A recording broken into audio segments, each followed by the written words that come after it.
చూసుకుంటే అజయ్ క్యారెక్టర్ ఏమో చాలా పాపం.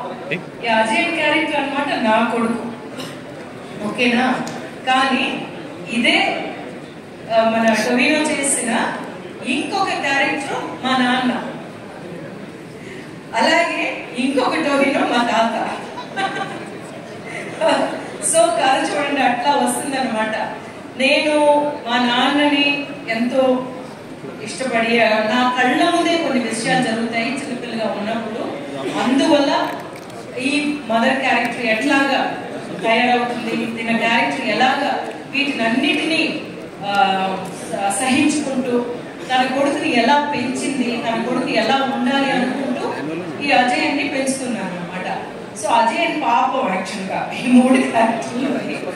సో ఇలాంటి ఒక కథ వినగానే నేను అనుకున్నాను, వా ఇంత మంచి కథ ఒక భాగంలో చెప్పగలరా అంటే, ముందేమో 2 భాగాలు అది ఇది అన్నారు, కానీ చాలా చాలా చాలా ఇంట్రెస్టింగ్ గా ఈ కథ వెళ్ళడానికి అంత ఉందన్నమాట. సో ఈ 3 క్యారెక్టర్స్ కోసం టొవినో తను తానే ఎట్లా తయారు చేసుకున్నాడు, కళరిపయట్టు అనే ఒక ఉంది కదా, దాన్ని ఎంత తను నేర్చుకున్నాడు, ప్రాక్టీస్ చేశారు. ఆయన మాత్రమే కాదు, ఇందులో చేసిన చాలా మంది ఆర్టిస్టులు ప్రాక్టీస్ చేసి చాలా పర్ఫెక్షనిస్ట్ అనమాట. జితిన్ ఇక్కడ లేరు, ఒక్కొక్క విషయం జితిన్ సినిమాటోగ్రాఫర్, జోమోన్, సుజిత్ ఏమో రైటర్ అండి. వీళ్ళందరూ తర్వాత చాలా ఉన్నారు డైరెక్షన్ డిపార్ట్మెంట్ సైడ్ కూడా.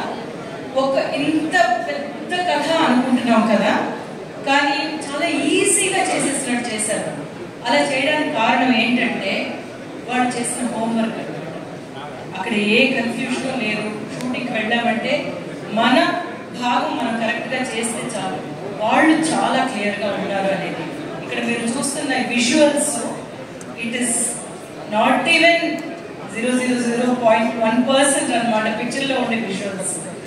ఇలాంటి ఒక అంబిషియస్ ఫిల్మ్, ఇలాంటి ఒక గొప్ప ఫిల్మ్, ఇందులోనూ ఈ కథలన్నీ మనకి తీసుకురావడం అనేది తెలుగులోనూ మాత్రమే కాదు, అందరికీ ఇది చాలా ఎంటర్టైనింగ్ ఫిల్మ్ అనమాట.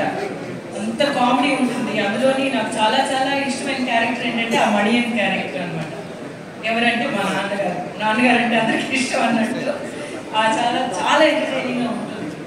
అందులో యాక్ట్ చేసిన మిగతా యాక్టర్స్ అందరూ చూస్తుంటే వాళ్ళ బాగా, Aishwarya Rajesh of course she does justice to any character she takes up. Kriti, my dear Kriti, ఎంత అందంగా ఉంది. అది మాత్రమే కాదు, తన పాత్ర ద్వారా జరిగే విషయాలు చాలా ఉంటాయి.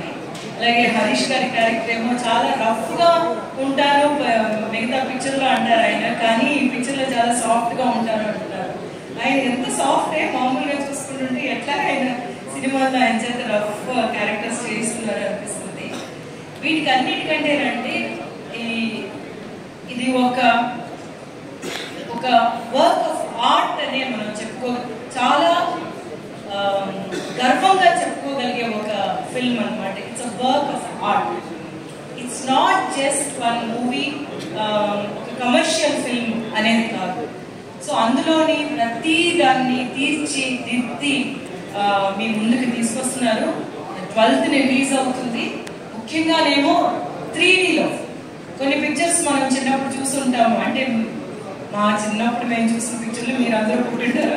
అంటే టొవినో అప్పటికేమో పుట్టలేదు అన్నాడు అనమాట. మై డియర్ పుట్టి చేతనని ఒక పిక్చర్ వచ్చింది కదా ఆ టైంకి. బట్ కొన్ని పిక్చర్లు మాత్రమే 3D కోసం చేయగలిగే ఒక కథలు ఉంటాయి. అలాంటి కథ ఈ పిక్చర్ అనమాట. So it's not just for one more ఒక ఆస్పెక్ట్ ఉంటుంది. 3D ఉంటే అదొక అట్రాక్షన్, అలా కాదు. సో 3Dలో చెయ్యడమే ఈ కథకి మనం చాలా చాలా జస్టిస్ చేసినట్టు ఉంటుంది అనేది. ఇంకా చాలా ట్రై చేయాలనుకున్నారు యాక్చువల్గా జితిన్ అయితే. చాలా విషయాలు ఇప్పుడేమో తెలుగులో మనం పిక్చర్ రిలీజ్ చేస్తున్నప్పుడు ఏఐ ఉపయోగించి మీ లిప్ మూమెంట్ కూడా తెలుగుకి అనువైనట్టు నేను చేయగలను మేడం అని చెప్పేసి అన్నారు. కానీ యాక్చువల్గా ఆలోచిస్తే ఎంత బాగుండేది అనిపించింది అనమాట.